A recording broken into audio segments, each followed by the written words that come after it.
got a few questions. Ready to go. Hello, David. Well, it's more of an observation, really. It's about the availability of CBT. My son was diagnosed 18 years ago, and he was told that not only was it not available for him, but it wasn't appropriate. And he's had many, many hospital stays and every kind of medication there is. But we sought CBT ourselves a year ago, paying £70 an hour, and it's worked miracles. Absolutely transformed him. So, an observation, not a question. Right, okay. Well, that's very good to hear. I think it doesn't. It's obviously not. Right, it's obviously not panacea for everybody, but it's great to hear that it's really worked well for somebody. And I think we've found that most people can engage with it, find it helpful, and just the ability to be able to talk about what's happening and understand how it's happening. Couldn't get it with the local NHS. Right. Couldn't seem to get it with the local NHS. Yeah, I think that's that was we're North East Coast. Right. Yeah. It is spreading, but I think your influence actually can be extremely important in seeing that it does spread. That it really spreads by demand rather than necessarily by edict. It applies. It says, can we just get another course if they have a continuing need? Well, I feel I do, yeah. Right. Not just medication, but backup. I didn't realise what all this was available and you're showing us now during the first session. Yeah, I mean, I think the question of sort of follow-up is quite an important one.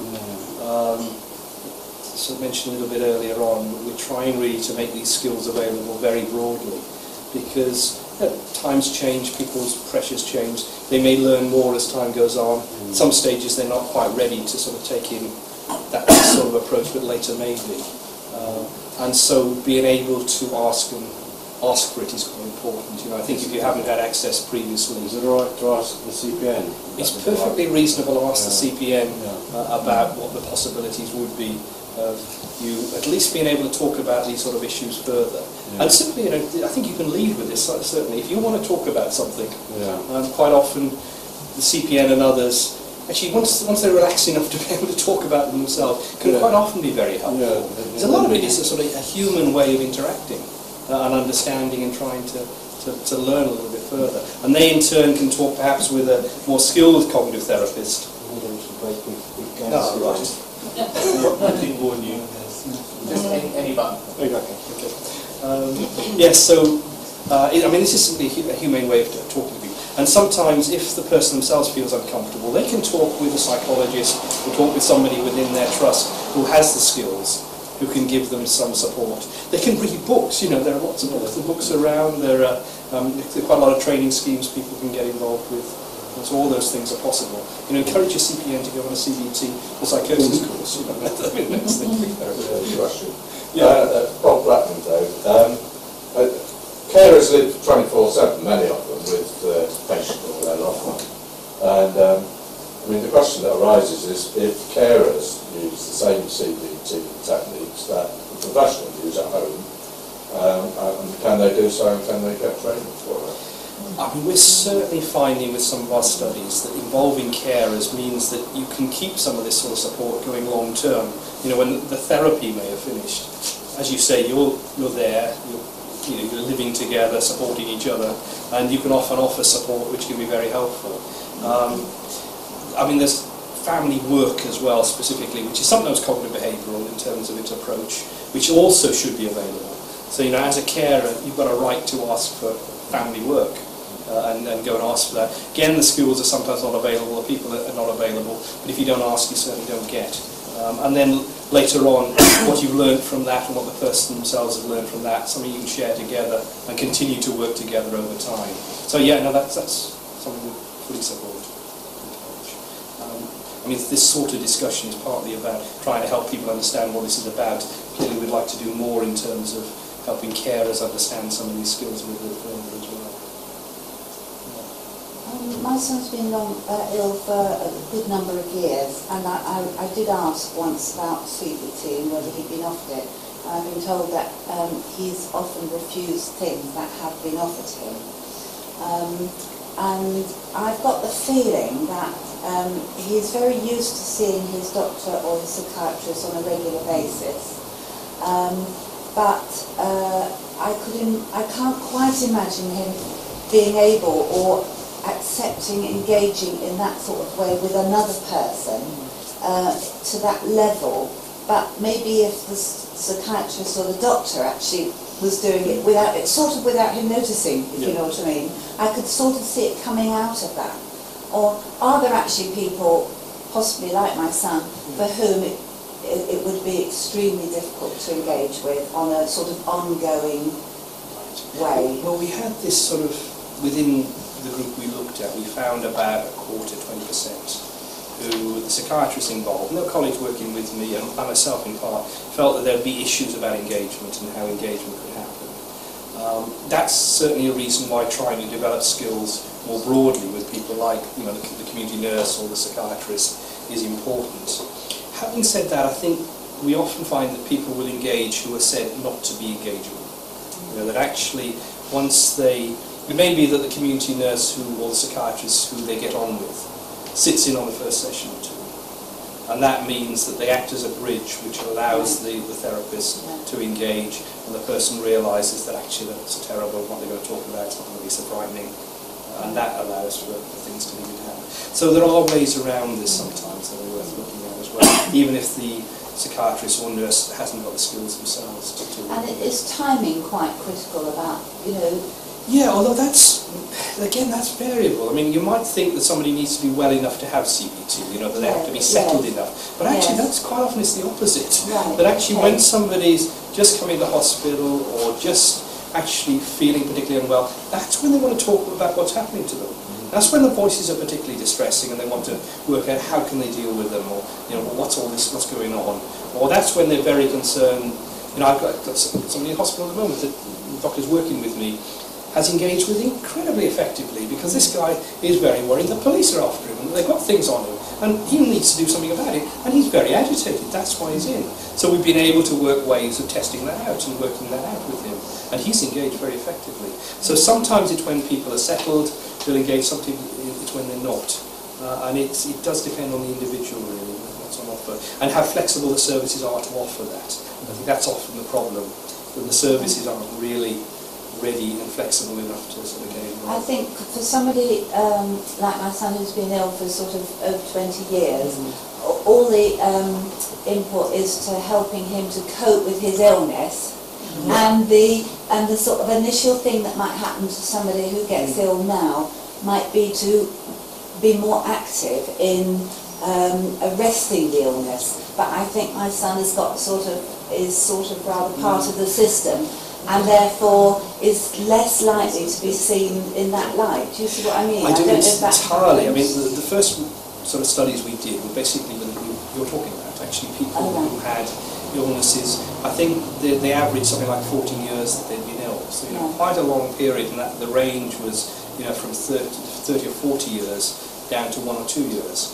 So there's a really wide range, and actually people who've had an illness for quite a period do seem to do particularly well, and the evidence is actually strongest with that group.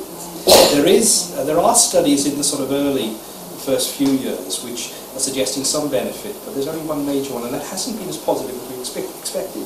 And there's some work even before people have become particularly ill, and that's beginning to be quite promising, but again it's fairly early. So just because somebody's been ill for quite a long time certainly doesn't mean they mightn't benefit quite a lot in understanding what's happened to them and learning more about it. They may still have, you know, all right, you've had it for 20 years, it may still mean you've got another 40 years in front of you. So it's, you know, how are you going to handle and work with that? Can I take up on a point you mentioned about the cost of it? The lady said that she was paying £90 an hour. 70, yeah. 70 pounds, Yeah, £100. One of the issues might be, and you mentioned that the time perhaps to give CBT or talk-therapy for some patients is when they're actually in hospital. And yet, most of the adult units don't seem to have any facility for providing therapy when people are in there. And I've seen it myself, where you get a brand new building which costs £1,000,000, and I don't know what the cost of keeping a patient in an acute ward is. It might be £400 or £500 a day, and yet you might spend £100 a week and shorten their stay by months. And surely that must come into the equation. There's been quite a lot of concern about acute inpatients and the inpatient wards. I mean, locally there has, you know, in terms of getting the environment so that it's a reasonable environment to be in. But there has now been quite a push to get more psychological approaches to people when they're acutely ill. Certainly happening locally and elsewhere. So that's beginning to change, but it needs emphasising. The issue about whether this is cost effective, whether it reduces hospitalisation, is still a little bit unclear. We've just published some work which suggests that it's at least cost effective, that basically the hospitalisation that's reduced by it at least equals what the therapy time is. And that in fact probably there's actually some savings that can be made, even from fairly brief interventions. So it's well worth managers and others thinking about it from that point of view, that this is not going to cost them a huge amount more in the long term, may help us move services to be in the community more. Hospitalisation is a huge cost, a major cost. If we do something about that, it's got to help services. The NICE guidelines for CBT say that therapy should be available as a treatment for people with schizophrenia. That's the guidelines for the professionals. But for carers, it's far less prescriptive, and we just wonder why there is that difference. I think, in a sense, it's because family work is being talked about with carers. So it is fairly prescriptive about family work. The family work should be made available to families of all individuals who, and the same amount of time, 6 sessions, 6 months, 10 sessions over 6 months should be made available. And much of the work that's done with the sort of family work is often cognitive behaviourally based. It's often based on issues around communication and how you communicate. That's quite often ways of communication can be less than helpful, with the best intention in the world, that actually giving people a good push can seem the best way to get them going. And it's quite natural in certain circumstances, it's perfectly reasonable. But unfortunately, when somebody's ill with negative symptoms, it actually pushes them to a standstill. It isn't helpful. So criticism, which sometimes is quite useful to get people going, can sometimes have negative effects. So there is a focus on that sort of work, and that should be available. I think what we've seen as quite useful, and there's studies going on at the moment, is trying to make sure that this comes together, that family work and cognitive behavioural work are used together in the same family with the same people in a way which is working effectively together. I can see the value of cognitive therapy for psychosis, but what value would it have for a person who's actually experienced distressing events in their lives, which have actually happened, perhaps as a consequence of their illness, perhaps bullying at school, which continue to reoccur as a concern for that individual in years following? I mean, when we get down to what caused a lot of these issues, there are very often very real issues there. Bullying, certainly, various traumatic events that may have happened. The issue is that even years on, these sort of problems are still causing the person distress, even though they may be in a completely different situation. So there are a couple of aspects to it. One of them is just evaluating their situation, what context is at the moment. Is it reasonable to still be worried about bullying when actually there's nobody around? But you may still be very frightened about people being outside and people outside and meeting people. So there may be some work to do on those sort of beliefs. It may be that the traumatic events had a very negative effect on how you viewed yourself. You may blame yourself for it. You may feel very angry about what happened. So those are things that need to be talked through and worked through. So that can be a very, very important work. So it's not another discipline, we're talking about psychology or psychiatry. It can all be done within the cognitive framework. That's the way we look at it, yes. I mean, I think cognitive therapy is sort of used in a very wide variety of ways now. When we talk about it for psychosis, I mentioned anxiety, I mentioned depression. A lot of these techniques can be helpful, but just because people have psychosis doesn't mean they can't get depressed. They get depressed, they get anxious, they can suffer from PTSD in terms of stresses that have happened to them. Being able to work with those routes is important. Now, clearly there are sort of slightly different ways of working with those, and everybody's going to be multi-skilled. But at a basic level, talking about understanding, looking at the links between thoughts, the feelings, behaviour, is something that anybody with a basic training should be able to start to do.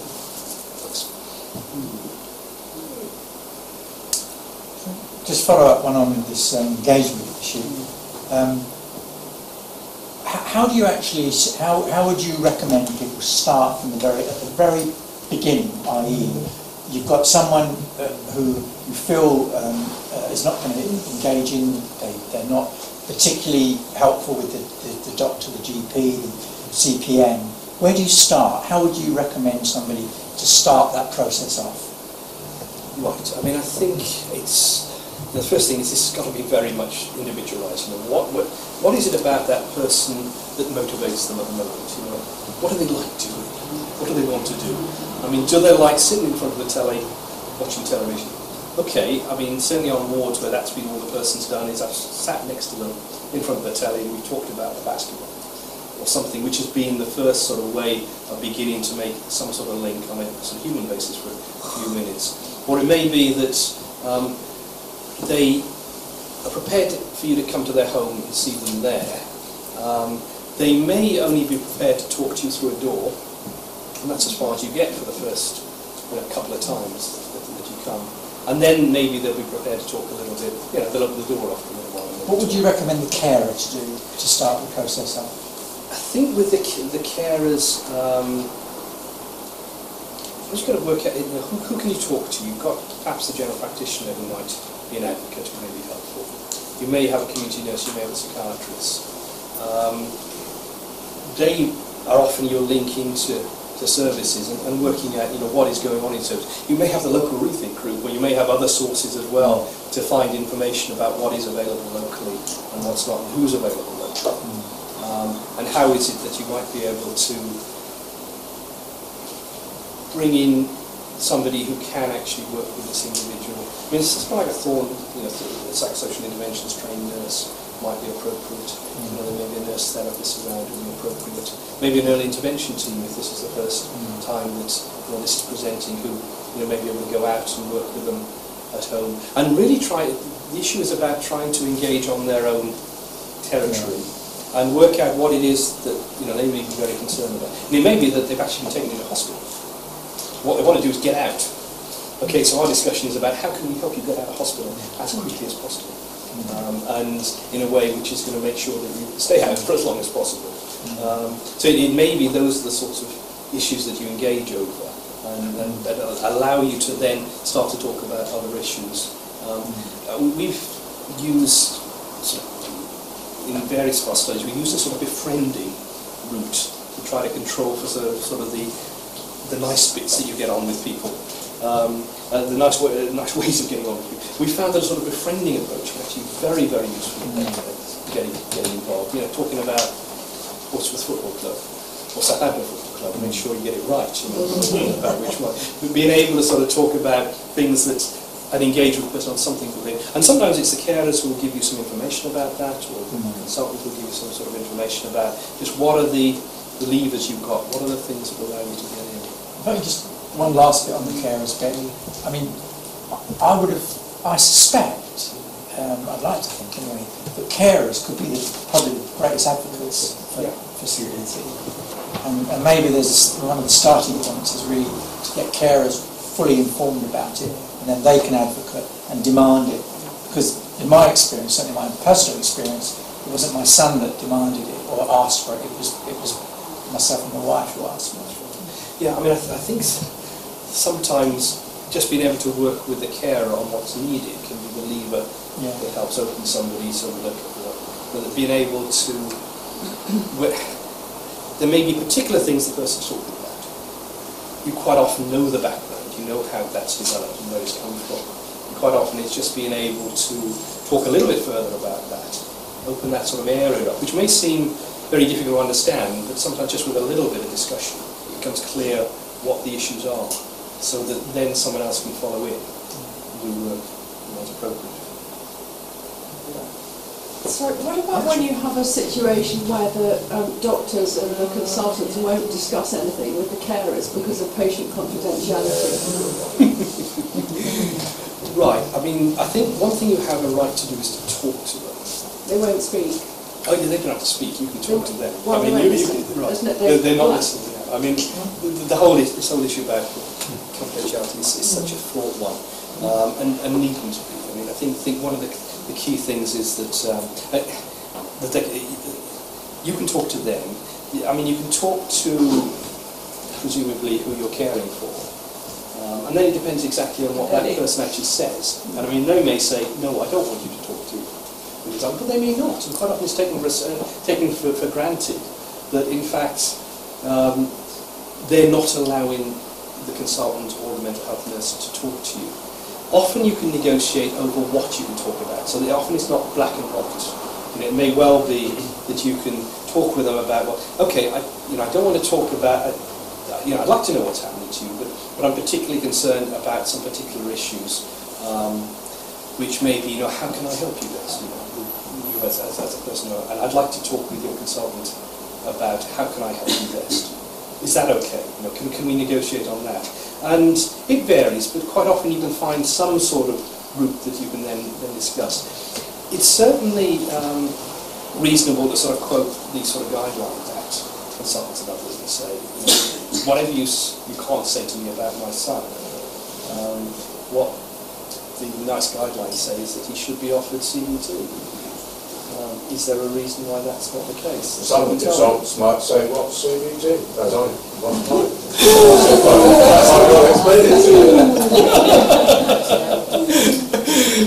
Okay, yes. I mean, there are leaflets for carers and patients in the back of the NICE guidelines. Maybe you need to give it to the consultant as well, so they can actually see what it's about. I mean, I think it's much more part of general psychiatric training now that people understand this, and actually there's a lot of enthusiasm amongst junior doctors in relation to learning about CBT, which certainly we see locally. I think there's sort of more. Can I just give you an example of what the lady mentioned about the carers being excluded? Yeah. When my wife was in hospital, she was saying she wanted a divorce. I knew full well she didn't mean it.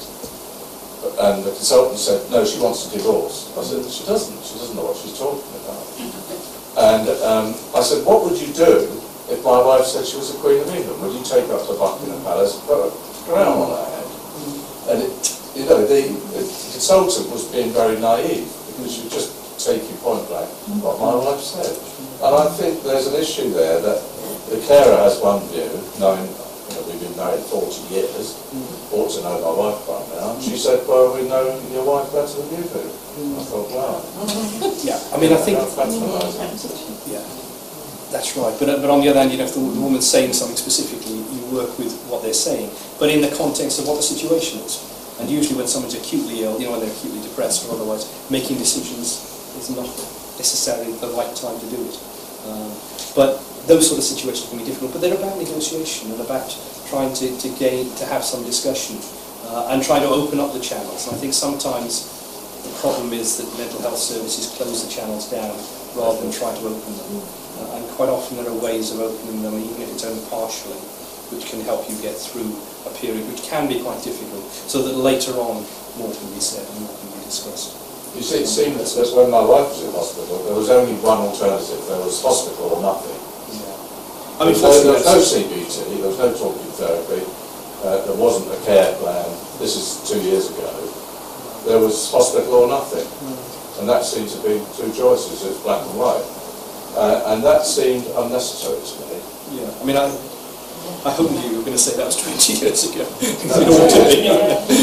I mean, things have changed. I think things are moving a lot. I mean, I'm an optimist, but I do see a lot of change in medical services in terms of the sorts of things that are available. But actually, I mean, you say you wished you were saying it was 20 years ago. I'm going through it now. Yes. I mean, now, Yeah. yesterday, today, exactly what you're saying. And there's absolutely no care plan of any sort in the patient sent home, and there's with absolutely no care plan in place at all. And when I ring up for help, I'm sorry, we can't discuss it. It's extraordinary. Where is it? Southampton.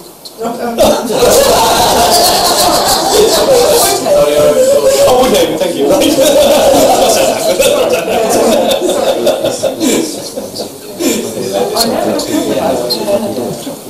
I mean, I think those sort of circumstances, when they happen, they need to be taken up one by one, and we need to try and work with them. And it's perfectly reasonable to complain about them. I mean, it may be that there's reasons around it, but I think this has been such a problem over so long that it's vitally important that individual issues like this are taken up. And you find out why they won't communicate with you. Because simply a blanket, my son won't let me, is just not good enough really now. There are carer supporters, there are other people around. Right, Bring RETHINK up and And there is a briefing paper on sharing mental health information with carers, pointers to good practice for service providers. So, it's just happened to timing actually. Right, any other questions or we've done? I think we're sort of nearing time to sort of melt down time as well. Well, thank you very much. Yeah, It's been great.